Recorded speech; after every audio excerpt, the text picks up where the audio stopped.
Well, aquarium monitoring. Let's see how the aquariums have evolved to date, how the new projects are going, how the new setups are going, etc., etc.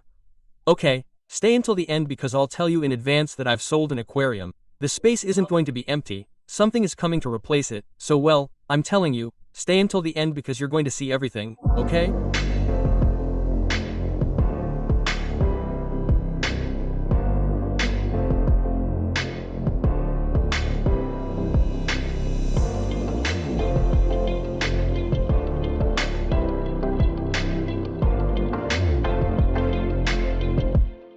Okay, the 6L aquarium, as I always say, is a very, very stable aquarium, but it's true that lately I've seen some filamentous growth, okay? In the back touching the glass under the tanks.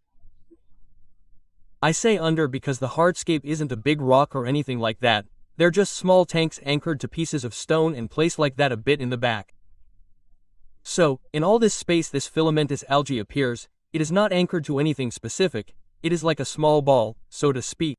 It is curious how it comes out. I simply remove it every week, but it is true that it reappears every week. I think it is because the aquarium has been set up for about 2 years now. I would have to calculate it exactly, but it has been 2 years. And of course, all the dirt is accumulated in that area at the back, because it is true that I siphon it off at the front every week, but the back is impossible. So, perhaps too much dirt is accumulating and it is starting to destabilize the parameters a little. So, well, I'm going to study how to siphon off that part without dismantling the aquarium and see if the aquarium stabilizes and we can put it back in its place. As for the 80L aquarium, it is still dismantled, it will continue with the male very soon. Those of you who have seen previous videos on the channel, such as the subscriber aquarium or reacting to subscribers, have seen this little sign, right? The reason, well, I've already told you, right? And we have the wood curing. Look here under the cabinet, I have an aquarium that I use with self-filling. Since I have the 2 aquariums above disassembled and such, right now it's not necessary. And I've taken the opportunity to put the wood so that it cures, so that it releases and, above all, absorbs moisture so that it doesn't float, right? Which is the main reason why I haven't set up the aquarium yet. I don't mind tannins. As you know, I don't dislike continuous aquariums, I like them. It's true that it's not the setup I want to set up, but anyway, it wouldn't be inconvenient. Now, floating is a problem. Here we have the aquarium, we have the log. The trunk doesn't float much anymore, but it does float enough to perhaps dismantle what is on this one, okay? Excuse the reflections that you see there. So it has a small river rock. In fact, it is a rock that is going to go into the assembly. And just with this rock it doesn't float anymore. So I think it is about to get enough moisture in the wood so that it doesn't float. I don't know, I'm going to do a test. As soon as I finish recording I'm going to take out that rock and if it doesn't float, well we'll set a date for the assembly. Look, it's also an aquarium that doesn't have a filter, it doesn't move, it doesn't have anything and it has also developed biofilm. Look there how it shines, how the rainbow looks. Okay, you can see there, it's biofilm, okay? There you can see what a beautiful rainbow color it makes, right? And well, that's how it is. 45L aquarium, look there, the amulets are a bit disheveled. Let's put it that way, since I did a lot of pruning and, well, the shoots still have to sprout and such, right? But if you look at the Anubias, the Bucephalandras, wow, spectacular, a very green, very intense color. This buse, as you know I love. Look, there it has a small plan orbis that has just hatched. And well, as for the shrimp, it is true that they are practically 100% discarded because they have practically no color, but anyway, lately look at this one, it is ovate. Look there, okay, it has the eggs there. Do you see what I was telling you? The others have practically no color, okay? But there are 3 females that constantly do not stop having young. I mean, the 3 are ovate, have young and become ovate again and do not stop breeding. And it's incredible how many babies there are here, it's incredible.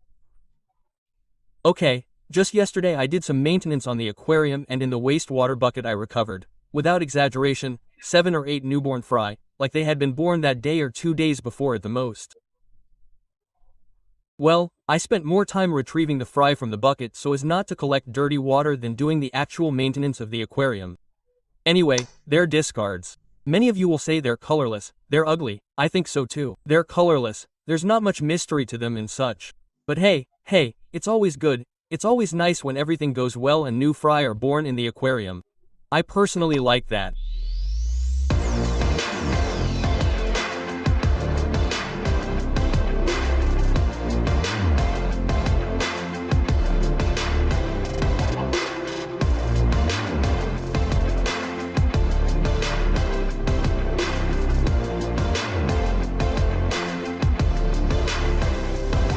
Okay, 100L Aquarium.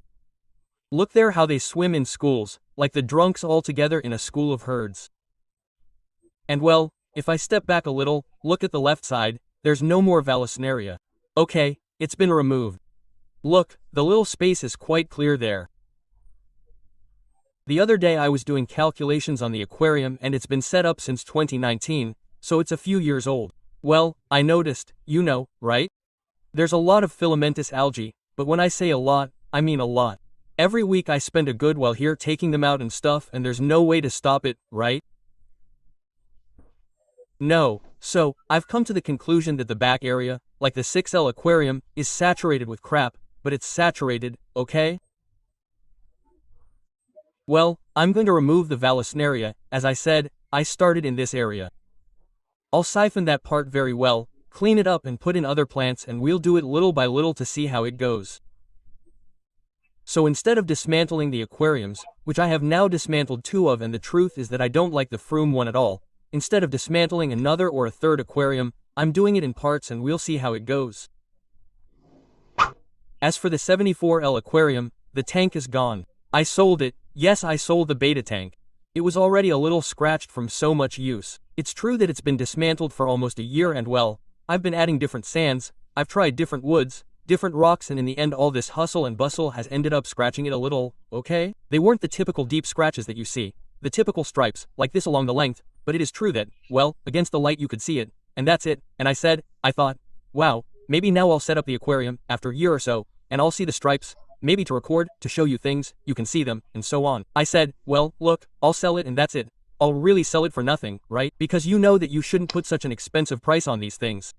So, well, I was surprised because literally the next day I already had a buyer, I sold it and that's it. So, now the space is free, but don't worry because some things have arrived. The space is not going to be free. We have a new aquarium. And hey, let's see it, I'll show it to you. Okay, the box is so big that I didn't even know how to put it to record. So, well, let's open it and I'll show you. There it is. Look, it says fragile. We can already guess what it is. And there you have it. Okay, as you can see here, the label already gives us a little bit of a hint of what's inside, right? It's basically an aquarium. It takes up the entire box, which makes it big, from the Streetways brand. Specifically, it's the Doro model, okay? New on the market, it's made of optical glass, and it includes a screen and I think everything will be inside. Let's see, indeed, everything is here, okay? There are different products. Let's take one out, for example, this one, the little one. Okay, the box is a little damaged, you can see it there, but it's basically the new Twin Star diffuser, okay? For CO2 in this case. We did a review in a previous video that I'll leave up here, but anyway, in this case they've done a little review of the model, they've updated the product and well, we'll see that in a future video. More stuff. This little box here, okay? Here we can see it, a CO2 regulator, a CO2 controller, in this case a professional one. Okay, I was going to take this out that it's smaller. These are the supports for the lid. I'm seeing the lid here, it's here in the back, look. Very well protected. It also came with more of this material that I can't remember the name of right now. And the lid, wow, it's quite thin too. It seems to be well protected, doesn't it? It doesn't look like it has any damage or anything. And look, if I were to put it in place, I would have this whole area here to place waterfall filters, the tubes of an external filter and such. Okay, as I say, in a future video we'll see everything in detail and we'll see how it goes. The main feature of this aquarium is that it's not glued in, how should I say it? In the normal way, but it's in a 45 miter. In other words, amazing. This aquarium is, as I say, new on the market and I'm really looking forward to trying it out, to mounting something in it and the truth is that I'm quite excited.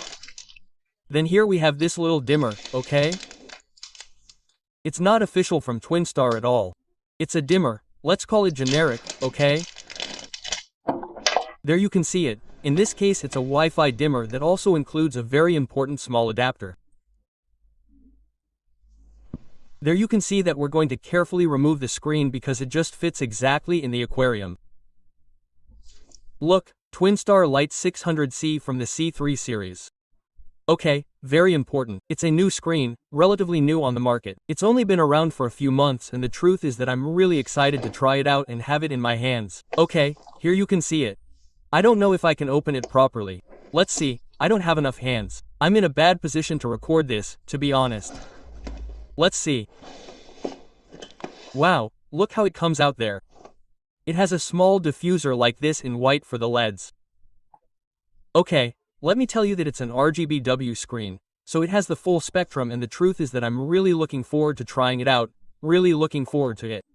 Look here at the detail, I don't know if you've just seen it, it also has a physical button that, for example, the B series didn't have one.